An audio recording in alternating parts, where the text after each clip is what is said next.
নমস্কার বন্ধুরা, our live and cooking channel থেকে একটা আবার নতুন রেসিপি নিয়ে চলে এলাম। আজকে যেটা বাচ্চারাও পছন্দ করে আর আমরা বড়রা তো পছন্দই করি, চিংড়ি আলু আর ঢেঁড়স দিয়ে একটা তরকারি। তা দেখো, প্রথমে কড়াটা আমি বসিয়ে দিয়েছি গরম করার জন্য। গরম হয়ে গেলে আমি আগে চিংড়িটা ভেজে নেব। চিংড়িটাকে আগে আমি খোসা ছাড়িয়ে ভালো করে ধুয়ে নুন আর হলুদ মাখিয়ে রেখেছিলাম। কড়াটা গরম হয়ে গেছে, আমি সর্ষের তেল দিয়ে দিচ্ছি চিংড়িটাকে আগে ভেজে নেব বলে। এটা আমার গরম হয়ে গেছে, চিংড়িগুলোকে আমি ভেজে নিচ্ছি। বড় সাইজের চিংড়ি আছে।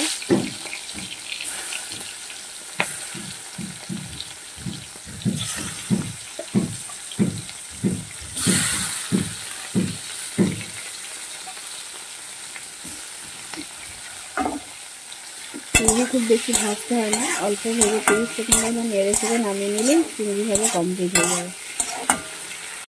দেখো, চিংড়ি ভাজা আমার হয়ে গেছে, তুলে নিচ্ছি।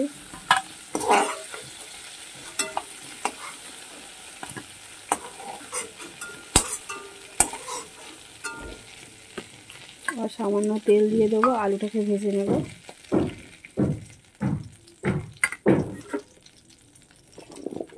আলুগুলোকে আমি ডুমো ডুমো করে কেটে নিয়েছি।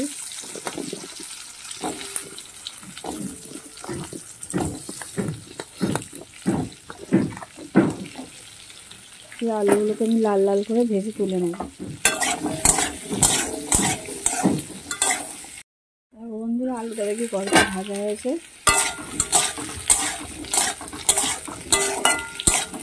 আর মিনিট খানেকের মতো আমি ভেজে নেব, তারপরে তুলে নেব। দেখো, আলুটা একটু লাল লাল করে ভাজা হয়ে গেছে। এবার আমি আলুগুলোকে তুলে নেব।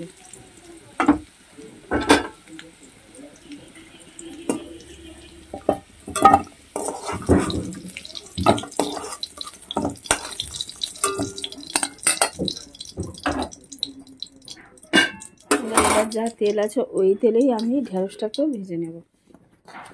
হালকা করে ভেজে নিতে হবে।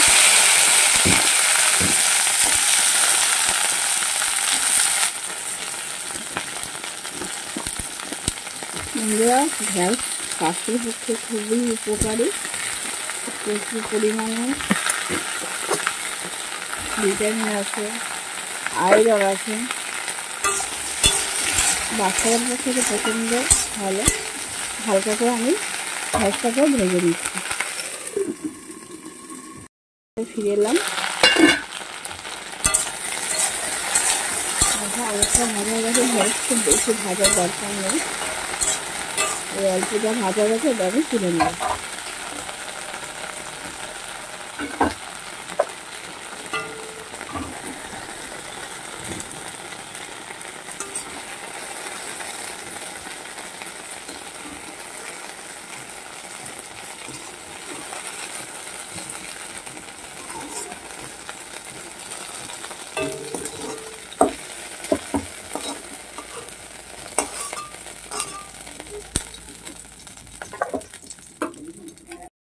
আবার একটু তেল দিয়ে দিচ্ছি।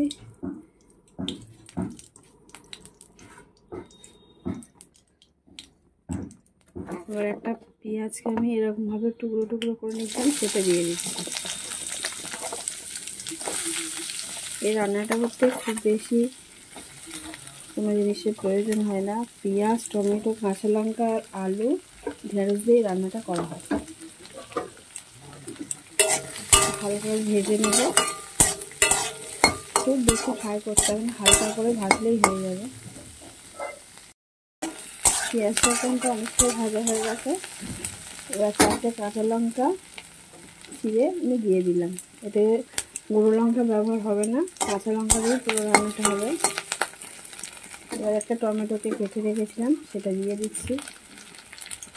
দিয়ে পেঁয়াজ, কাঁচা লঙ্কা, টমেটোকে আর একটু ভেজে নেব। দেখো, এবং লবণ দিয়ে দিচ্ছি পরিমাণ মতো লবণ।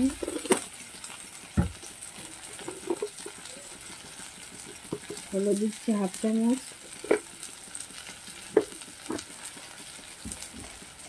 এটাকে ভালো করে মশলার সঙ্গে ভাজবো। 10 সেকেন্ড নাড়াচাড়ার পরে সবজিগুলো ভেজে রেখেছিলাম সেগুলোকে দিয়ে দিচ্ছি।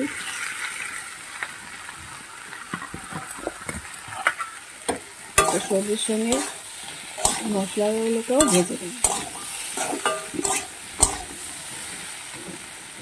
এরপরে ধনে গুঁড়ো দেবো কিছুটা,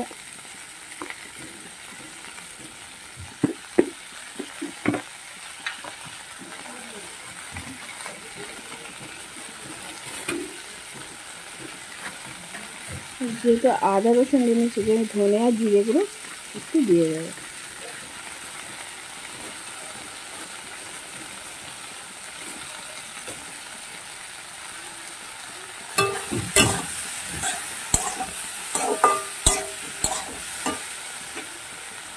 হালকা করে জল দিয়ে দেবো, অল্প করে, একদম যাতে মশলাটা পুড়ে না যায় ভালো করে। আমি দেখে এইভাবে ভেজে নেব। এখানে ভাজাটা কমপ্লিট হয়ে গেছে, এবার আমি জল দিয়ে দেবো।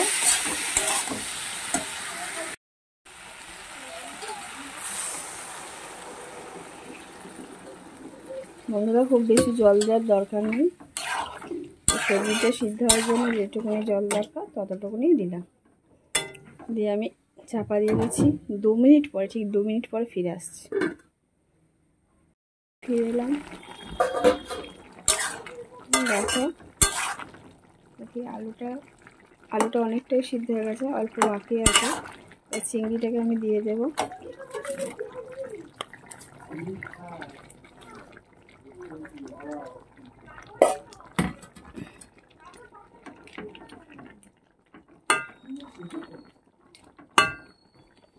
আরও কিছুক্ষণ চাপা দিয়ে দেবো যতক্ষণ না আলুটা সিদ্ধ হয়ে যাচ্ছে।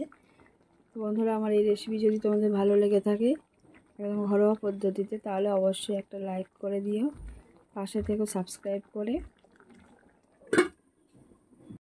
কিছুক্ষণ পর ফিরে এলাম, দেখো